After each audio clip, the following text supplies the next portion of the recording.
रावण द्वारा दी गई 3 सीख जो हमें जरूर याद रखनी चाहिए। इस बात में कोई शक नहीं है कि रावण को बुराई का प्रतीक माना जाता है, लेकिन रामायण काल के दौरान रावण एक लौता ऐसा प्राणी था जिसको सबसे ज्यादा सर्वज्ञानी और बुद्धिमान माना जाता था, जिसका सबसे बड़ा उदाहरण रावण द्वारा लिखा हुआ शिव तांडव स्तोत्रम है। जिस समय श्री राम ने रावण का वध किया था, उस समय मरने से पहले रावण ने लक्ष्मण जी को 3 बातें बताई जो आपको जरूर जाननी चाहिए। नंबर 1, हमें शुभ कार्य करने में कभी भी देरी नहीं करनी चाहिए। जैसे ही शुभ कार्य करने का मन में विचार आए उसे तुरंत कर डालना चाहिए। नंबर 2, हमें कभी भी अपने प्रतिद्वंदी या शत्रु को खुद से छोटा या कमजोर नहीं समझना चाहिए। रावण ने कहा कि ये मेरी सबसे बड़ी गलती थी। नंबर 3, रावण ने लक्ष्मण जी को तीसरा ज्ञान ये दिया था कि हमें अपने रहस्य को कभी भी किसी से नहीं बताना चाहिए। कमेंट सेक्शन में जय श्री राम लिखना ना भूलें।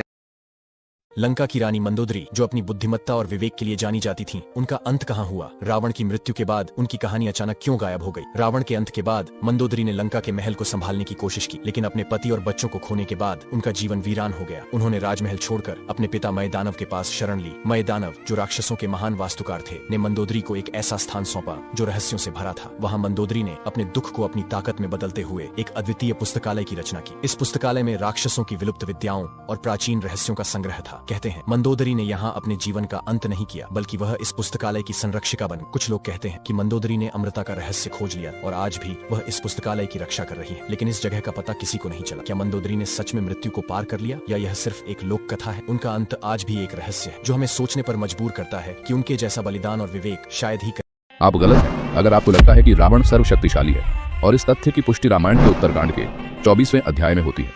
इसमें हमें रावण और असुरराज महाबली की एक कहानी मिलती है। कहानी के अनुसार एक बार रावण पाताल लोक में घूम रहा था। तभी वह राक्षस महाबली के महल के पास पहुंचता है और महाबली को श्री विष्णु की कैद से मुक्त करने का प्रस्ताव रखता है। जैसा कि हम जानते हैं, वामन अवतार में श्री विष्णु ने महाबली को पाताल लोक में भेज दिया था और स्वयं उनके रक्षक बन गए थे। महाबली रावण की बात पर हंसते हैं और उसे वहीं पास में रखे एक दिव्य कुंडल को उठाकर लाने के लिए कहते हैं। अपनी शक्तियों के अहंकार में चूर रावण उस कुंडल को उठाने का प्रयास करता है, पर वह उसे हिला भी नहीं पाता। फिर वह और अधिक शक्ति लगाकर उसे उठाने की कोशिश करता है, लेकिन असफल होकर गिर जाता है और उसके शरीर से रक्त बहने लगता है। तब महाबली बताते हैं कि यह कुंडल अत्यंत बलशाली राक्षस हिरण्यकशिपु के हैं, और रावण से कहते हैं कि जब वह हिरण्यकशिपु के कुंडल तक को नहीं उठा सका, तो वह उस विष्णु को कैसे हरा सकता है जिन्होंने स्वयं हिरण्यकशिपु को इतनी आसानी से मार डाला था।